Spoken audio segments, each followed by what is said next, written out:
Bonjour tout le monde, écoutez, j'espère que vous allez bien. Aujourd'hui, pour cette nouvelle vidéo, j'avais envie de vous partager une réflexion.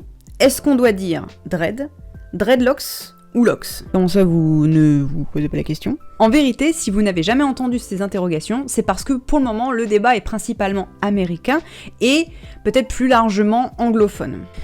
Mais sur cette chaîne, on est curieux, on s'intéresse. Donc attachez vos ceintures, embarquez, on va faire un tour en terre linguistique et historique. On va commencer par le mot en lui-même, dreadlocks. Dreadlocks signifie littéralement la mèche de la peur ou la chevelure de la peur.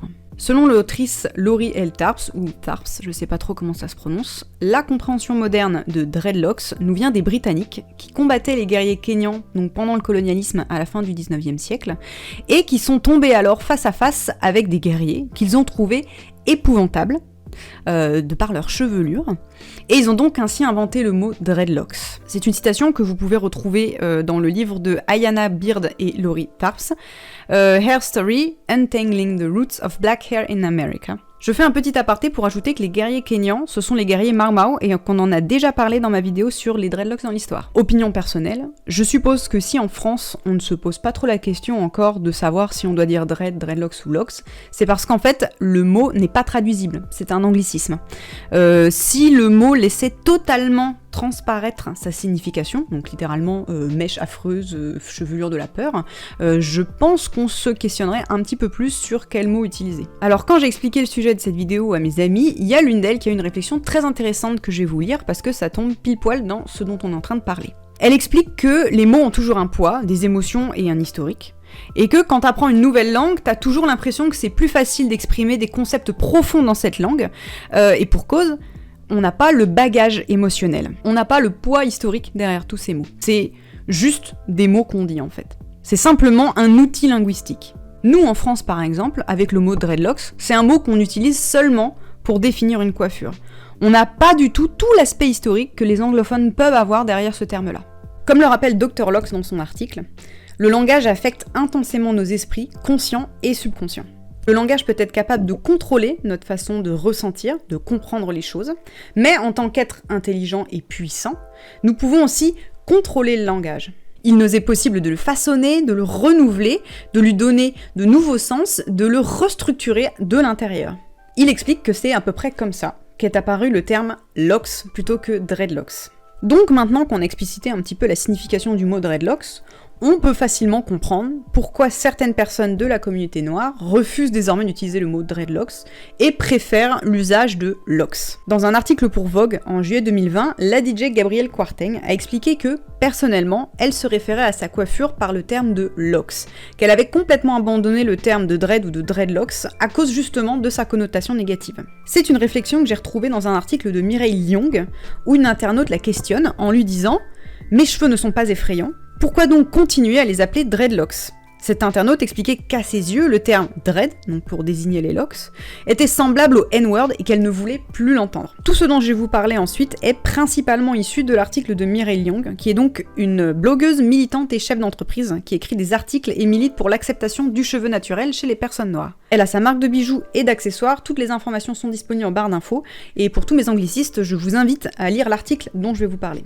Mireille Lyong explique que selon le site Etymonline, le mot dreadlocks est né dans les années 1960. Laurie L. Tarps annonce fin 19e, mais on est quand même dans ces eaux-là. Et elle évoque la même racine coloniale que ce dont on a déjà parlé. Cependant, il semblerait qu'en fait les Rastas se soient aussi approprié le mot en 1974, avec le mot dreadlocks comme la peur, mais la peur du seigneur. Ce serait en fait pour eux exprimé plutôt comme l'aliénation de la société contemporaine. Elle s'est également renseignée sur le site Black Naps qui explique, je cite, « J'étais curieuse de ce sentiment. Quand j'avais des dreadlocks ou locks, je n'avais aucun problème à les appeler, et je m'interroge sur la négativité derrière le terme. J'ai donc décidé de demander à mon père, qui est né et a grandi en Jamaïque. Au cours de cette conversation, j'ai découvert que les Jamaïcains utilisent le terme dread, donc la crainte, comme un terme de respect, tout comme vous utiliseriez le terme monsieur pour vous adresser à quelqu'un que vous ne connaissez pas avec respect. Dans le patois jamaïcain, le terme dread désigne une personne qui a des dreadlocks, salutation à un ami, expression d'une bonne idée, admiration ou étonnement. C'est là en fait que Mireille Lyong se questionne. Où alors est la confusion ? Du côté jamaïcain du mot, le terme dreadlocks n'a rien d'offensant. Cette définition du patois jamaïcain est en fait dérivée des racines du mot dreadlocks. ceux qui étaient associés aux dreadlocks étaient considérés comme sains et puissants. Elle a alors questionné Nina Laverne, qui est locksée et qui gère la page Men with Locks, qui lui a expliqué que personnellement, elle utilisait le mot locks, mais qu'elle ne voyait pas d'inconvénient à ce qu'on utilise le mot dreadlocks, compte tenu justement de l'historique des Rastas avec ce mot. Elle modère quand même son propos en ajoutant que les Rastas ont été très largement influencés par les guerriers Marmao. Comme on a déjà parlé avant, vous commencez un petit peu à comprendre. Afin de recueillir tous les points de vue, Mireille Lyong s'est également entretenue avec l'historien, enseignant et photographe Solvazi Afi Oluzola. Il lui a alors expliqué que le monde occidental considérait tout ce qui avait attrait avec le rastafarisme comme étant épouvantable. Les cheveux, le style de vie étaient méprisés, en particulier au début du mouvement Rastafari. Et d'ailleurs, depuis tout à l'heure, je dis Rastafari, et je crois qu'on dit Rastafari. En fait, Solvazi explique que, comme bien souvent, les Noirs se sont appropriés le mot pour pouvoir lui donner une tournure positive. Il utilise l'exemple de Bad avec la chanson de Michael Jackson ou encore du N-word. Cependant, c'est là que Mireille Lyong n'est pas tout à fait d'accord. Elle explique que le N-word est une fabrication américaine. Il découle d'une histoire, d'une culture extrêmement violente, où la communauté noire entière a unanimement décidé, comme l'a fait remarquer Oprah Winfrey, il y avait trop de douleur liée à ce mot, que c'était à bannir comme une insulte raciste. Mireille Lyong explique qu'elle respecte ce point de vue et qu'elle le partage entièrement. Et elle trouve que justement, il y a une différence entre le N-word et le terme dreadlocks. Elle dit, et je cite, « Le principal argument que j'entends contre le mot est qu'il ne peut pas être utilisé car il était inventé par le monde occidental pour déroger aux rastafariens. Aussi, rappelez-vous que c'est d'un point de vue américain. » Elle conclut alors en exposant qu'effectivement, bien que l'Afrique noire et la Jamaïque aient une histoire commune, avec les mêmes racines, la Jamaïque a toujours été une nation différente. Non seulement les mots ont un sens différent, mais c'est aussi une île où les Noirs sont majoritaires. Ce serait alors là que s'opposeraient coiffure et style de vie / spiritualité. Lorsqu'on interroge les rastafariens à ce sujet, beaucoup diront que la différence entre locks et dreadlocks est que l'une est une coiffure et l'autre est un style de vie. La coiffure est entretenue, les dreadlocks ne le sont pas. Ils sont freeform. Encore aujourd'hui, les rastafariens continuent d'utiliser le terme dread comme pour se détacher de la société pour une cause plus noble. Et bien que les locks n'aient pas été inventés par les Jamaïcains, c'est grâce à Bob Marley, originaire de cette petite île, que le monde d'aujourd'hui connaît les dreadlocks. Le langage, c'est culturel. C'est un ensemble de valeurs partagées. Un mot peut ne pas avoir la même signification en fonction de l'héritage qu'il a et en fonction de qui le prononce. Je vais vous donner un exemple pour illustrer ça, qui en tant que français peut nous parler. C'est pas dans le même contexte que pour les dreadlocks, mais il me semble que c'est assez frappant. Waterloo par exemple. Si un français dit « c'est Waterloo », ça signifie que c'est la défaite, c'est une catastrophe. Alors que si un anglais utilisera la même expression « c'est Waterloo », c'est la victoire. Pourtant, c'est le même mot. Mais on n'a pas le même historique qui est rattaché à ce mot-là. J'espère que vous comprenez où je veux en venir. Et c'est justement sur cet élément de langage que le blogueur Dr Locks insiste. Il explique que le terme Locks, pour lui, est une façon empouvoirante de reprendre le contrôle sur les cheveux naturels. C'est pour lui une façon de changer la mentalité et les perceptions derrière les locks. Si toute cette thématique vous plaît, je vous invite à vous intéresser de plus près au concept philosophique du langage. C'est vrai que c'est surtout un sujet aux États-Unis, parce que, comme le rappelle Gabriel Kwarteng pour Vogue, les dreadlocks étaient interdites pour les femmes dans l'armée jusque 2017.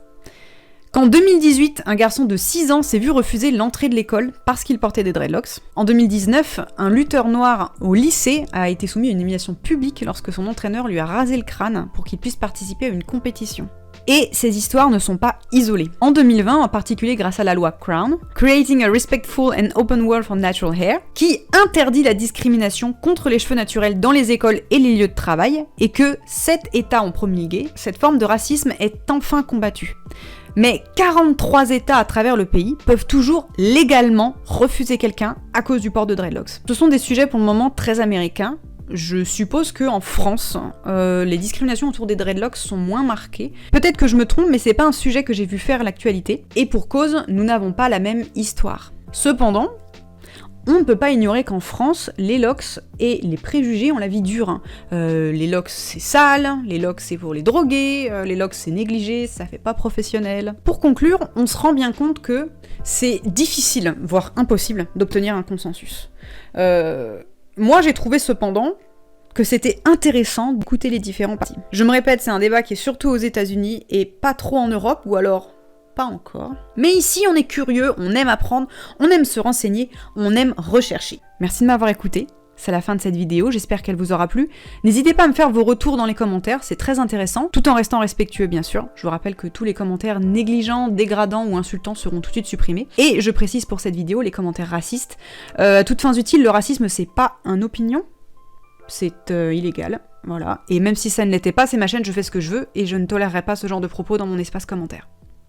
Autrement, toutes les sources que j'ai utilisées sont disponibles en barre d'infos, j'aurais également rajouté un peu de documentation supplémentaire si ce sujet vous intéresse. Essayez de rester vivant jusqu'à la prochaine vidéo, et on se dit à très bientôt.